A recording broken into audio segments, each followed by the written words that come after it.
राजस्थान की रेतीली जमीन पर एक ऐसा शहर है जहां सूरज ढलने के बाद कोई नहीं जाता। एक ऐसी जगह है जहां आर्कियोलॉजिकल सर्वे ऑफ इंडिया ने खुद वार्निंग बोर्ड लगाया है, सनसेट के बाद अंदर जाना मना है। यह कहानी है भानगढ़ फोर्ट की, एक तांत्रिक के प्यार की, एक रानी के इनकार की और एक ऐसे श्राप की जिसने पूरे शहर को हमेशा के लिए बर्बाद कर दिया। क्या सच में यहाँ भूतों का साया है? क्या रात में यहाँ अजीब आवाजें आती हैं? आज हम जानेंगे इंडिया की सबसे हॉन्टेड जगह की असली कहानी। तो बने रहिए हमारे साथ, क्योंकि ये जर्नी है अंधेरे में। 16वीं शताब्दी का समय था। 1573 में राजा भगवंत दास ने एक खूबसूरत शहर बसाया, भानगढ़। यह सिर्फ एक किला नहीं था, बल्कि एक पूरी आबादी थी। यहाँ बाजार थे, मंदिर थे, हवेलियां थीं और हजारों लोग खुशहाली से रहते थे। अरावली पहाड़ियों की तलहटी में बसा यह शहर प्रकृति की गोद में था। चारों तरफ हरियाली, झरने और शांति। राजा मधो सिंह के शासनकाल में भानगढ़ ने अपनी असली पहचान बनाई। उन्होंने यहाँ भव्य महल बनवाए,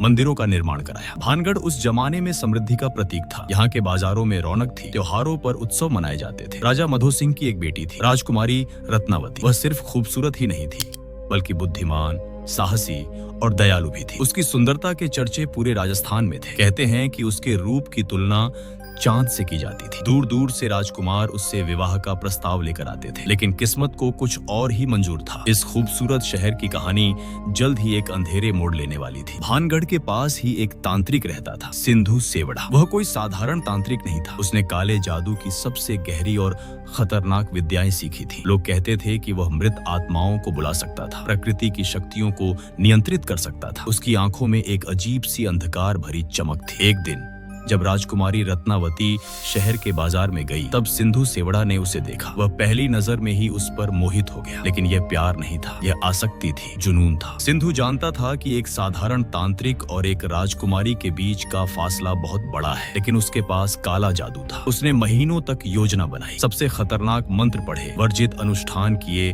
और एक ऐसा जादू तैयार करने लगा जो किसी की भी इच्छा को अपने वश में कर सके। एक दिन रत्नावती फिर से बाजार गई। वह इत्र खरीदने एक दुकान पर रुकी। सिंधु सेवड़ा ने यह मौका देखा और चुपके से उस इत्र की शीशी पर एक शक्तिशाली मंत्र डाल दिया। उसका इरादा था कि जैसे ही रत्नावती वह इत्र लगाएगी, वह पूरी तरह से उसके वश में आ जाएगी। लेकिन रत्नावती सिर्फ खूबसूरत ही नहीं थी, वह बुद्धिमान भी थी। जब उसने वह इत्र की शीशी उठाई तो उसने कुछ अजीब महसूस किया। शीशी में एक अजीब सी चमक थी, एक विचित्र ऊर्जा थी। उसने तुरंत समझ लिया कि कुछ गड़बड़ है। पूछताछ शुरू की और सच्चाई सामने आ गई। यह सिंधु सेवड़ा की करतूत थी। रत्नावती ने क्रोध में आकर वह शीशी एक बड़ी चट्टान पर दे मारी और फिर जो हुआ वह किसी ने सोचा नहीं था। जैसे ही इत्र चट्टान पर गिरा, वह विशाल चट्टान अचानक हिलने लगी। वह चट्टान जो सदियों से अपनी जगह पर खड़ी थी, अचानक ढलान से लुढ़कने लगी और सीधे सिंधु सेवड़ा की तरफ बढ़ी। सिंधु ने भागने की कोशिश की, लेकिन बहुत देर हो चुकी थी। वह विशालकाय चट्टान उसके ऊपर आ गिरी। उसकी हड्डियां टूट गईं। उसका शरीर चट्टान के नीचे दब गया। मौत की घड़ी में खून से लथपथ सिंधु सेवड़ा ने अपनी आखिरी शक्ति बटोरी। उसने अपनी अंतिम सांसों में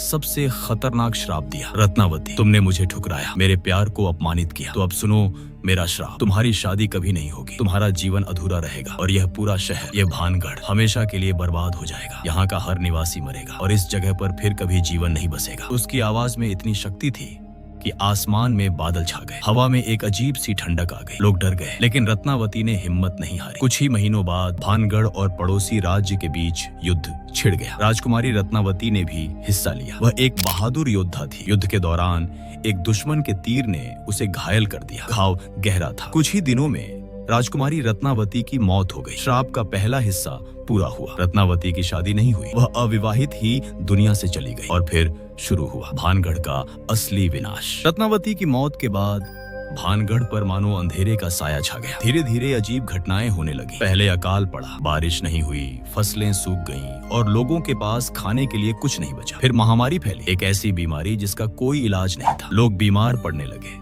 और दर्जनों लोग रोज मरने लगे। राजा मधो सिंह ने हर संभव कोशिश की, वैद्य बुलाए, तांत्रिक बुलाए, पुजारी बुलाए, लेकिन कुछ भी काम नहीं आया। शहर की आबादी तेजी से घटने लगी। जो लोग बच गए वे डर के मारे पलायन करने लगे। धीरे धीरे भानगढ़ खाली होने लगा। बाजार बंद हो गए, मंदिरों में घंटियां बजनी बंद हो गईं। कहते हैं कि शहर छोड़ने से पहले बचे हुए लोगों ने अजीब चीजें देखी। रात में किसी के रोने की आवाज आती थी, खाली गलियों में पैरों की आहट सुनाई देती थी। कुछ लोगों ने परछाइयां देखी जो हिलती थीं और अचानक गायब हो जाती थी। 1700 के दशक के आसपास भानगढ़ पूरी तरह उजड़ चुका था। एक समय जो शहर जीवन से भरा था वह अब खंडहरों में बदल चुका था। महल की दीवारें टूट गईं, छतें गिर गईं। भानगढ़ अब एक भूतिया शहर था, एक ऐसी जगह जहां से जीवन हमेशा के लिए चला गया था। भानगढ़ की कहानी यहीं खत्म नहीं हुई। सदियां बीत गई, लेकिन यह जगह अपनी डरावनी छवि के लिए मशहूर होती चली गई। स्थानीय ग्रामीणों ने अगली पीढ़ियों को चेतावनी दी, सूरज ढलने के बाद भानगढ़ मत जाना, वहां आत्माएं रहती हैं। 20वीं सदी में जब भारतीय पुरातत्व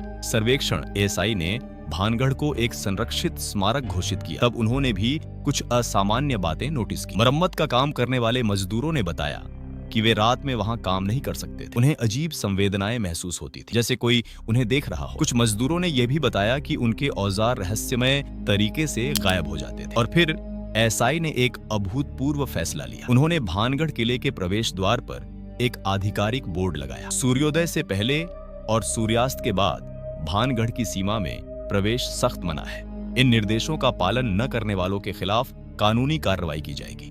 यह भारत में पहली और शायद इकलौती ऐसी जगह है जहां सरकार ने आधिकारिक तौर पर रात में प्रवेश पर प्रतिबंध लगाया है। एएसआई ने कभी सार्वजनिक रूप से यह नहीं कहा कि यह प्रतिबंध असामान्य या अलौकिक गतिविधियों की वजह से है, लेकिन इस फैसले ने भानगढ़ की भूतिया छवि को और भी मजबूत कर दिया। स्थानीय लोगों के अनुसार अगर कोई रात में भानगढ़ जाता है तो वह वापस नहीं आता, या अगर आता भी है तो मानसिक रूप से असंतुलित हो जाता है। पर्यटकों ने अपने अनुभव साझा किए। कुछ लोगों ने नाचती हुई रोशनियां देखी जो खंडहरों में घूमती थी। कुछ ने गाने की आवाजें और पायल की छन छन सुनी। एक पर्यटक ने बताया कि उसे ऐसा लगा जैसे कोई अदृश्य शक्ति उसे धक्का दे रही हो। 2012 में एक टीवी दल ने यहाँ शूटिंग की। उपकरण बार बार खराब हो रहे थे, बैटरियां जल्दी खत्म हो रही थी। कैमरामैन ने दावा किया कि उसने व्यू फाइंडर में सफेद कपड़ों में एक महिला को देखा। आज भानगढ़ एक लोकप्रिय पर्यटन स्थल बन चुका है। हर साल हजारों लोग यहाँ आते हैं। दिन के समय भानगढ़ एक खूबसूरत पुरातात्विक स्थल लगता है। यहाँ मंदिर है, गोपीनाथ मंदिर, सोमेश्वर मंदिर, वास्तुकला प्रभावशाली है। आप शांति से घूम सकते हैं। मुख्य आकर्षण हनुमान मंदिर और बाजार मार्ग शाही महल, जहाँ राज परिवार रहता था। नर्तकी की हवेली जौहरी बाजार के अवशेष। लेकिन जैसे जैसे दिन ढलता है माहौल बदलने लगता है। परछाइयां लंबी होने लगती हैं, खंडहरों में अंधेरा घेरने लगता है, एक डरावनी खामोशी छा जाती है। पर्यटक और सुरक्षा गार्ड सभी शाम 6 बजे तक यह जगह छोड़ देते हैं। सूर्यास्त के बाद भानगढ़ पूरी तरह खाली हो जाता है। एक चौकीदार ने बताया, मैं दिन में तो यहाँ आराम से घूमता हूँ, लेकिन शाम होते ही गेट के बाहर आ जाता हूँ। एक बार मैं 7 बजे तक रुक गया था। जैसे ही अंधेरा हुआ मुझे महसूस हुआ जैसे कोई मुझे देख रहा है। फिर मुझे पैरों की आवाज सुनाई दी। मैं भाग खड़ा हुआ। उस दिन के बाद मैंने कसम खाई, सूर्यास्त के बाद मैं यहाँ नहीं रुकूंगा। अलौकिक जांचकर्ताओं ने रात में जाने की कोशिश की है। कुछ ने परेशान करने वाले अनुभव बताए। अजीब रोशन गोले कैमरों में कैद हुए, ऑडियो रिकॉर्डिंग में अजीब फुसफुसाहटें आई, उपकरण बार बार खराब हुए। आखिर में क्या भानगढ़ सच में भूतिया है? वैज्ञानिक कहते हैं भूतों का अस्तित्व नहीं होता, यह मनोवैज्ञानिक डर और पैरीडोलिया है। ऐसे पैटर्न देखना जो वास्तव में होते नहीं। पुरानी इमारतों में इंफ्रासाउंड होता है जो बेचैनी और भ्रम पैदा करता है। अंधेरे में हमारा मस्तिष्क हमारे साथ चालें चलता है। इतिहासकार बताते हैं भानगढ़ का पतन प्राकृतिक कारणों से हुआ। पानी की कमी, अकाल, महामारी और असुरक्षित व्यापार मार्ग, यह सब तर्क संगत था, अलौकिक नहीं। लेकिन कुछ बातें आज भी अनसुलझी हैं। भारतीय पुरातत्व सर्वेक्षण ने ठीक रात में प्रवेश पर प्रतिबंध क्यों लगाया? इतने सारे शिक्षित लोगों ने अजीब अनुभव क्यों बताए? इलेक्ट्रॉनिक उपकरण वहीं बार बार खराब क्यों होते हैं? स्थानीय गांवों के लोग पीढ़ियों से इस जगह से डरते क्यों हैं? सच शायद इन दोनों के बीच कहीं है। हो सकता है कि ये ऐसे वैज्ञानिक कारण हों जिन्हें हम अभी पूरी तरह समझ नहीं पाए हैं, या हो सकता है कि सच में यहाँ कुछ ऐसा हो जिसे हम समझा नहीं सकते। भानगढ़ की कहानी सिर्फ भूतों की कहानी नहीं है, यह हमें कुछ महत्वपूर्ण सबक सिखाती है। शक्ति का दुरुपयोग हमेशा विनाश लाता है। सिंधु सेवड़ा के पास अपार शक्ति थी, लेकिन उसने उसका उपयोग स्वार्थी इच्छाओं के लिए किया। यह सीख आज भी उतनी ही प्रासंगिक है। आसक्ति प्यार नहीं होती, सच्चे प्रेम में सम्मान होता है, सहमति होती है। जब आप किसी को मजबूर करते हैं तो वह प्रेम नहीं होता, वह अधिकार जमाना होता है। इतिहास से सीखो। भानगढ़ का उत्थान और पतन यह दिखाता है कि कितनी भी समृद्ध सभ्यता क्यों न हो, अगर सही निर्णय न लिए जाएं तो उसका पतन निश्चित है। रहस्य का सम्मान करो, चाहे आप आस्तिक हों या संशयवादी। भानगढ़ के रहस्य का सम्मान करना जरूरी है।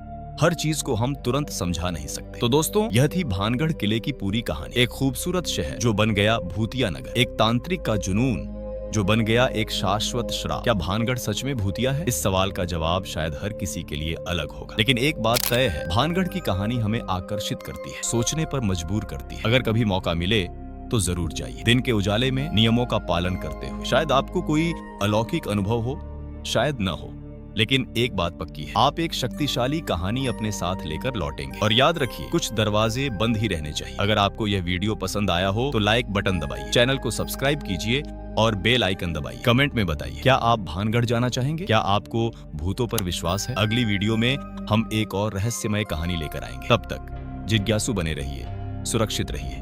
धन्यवाद।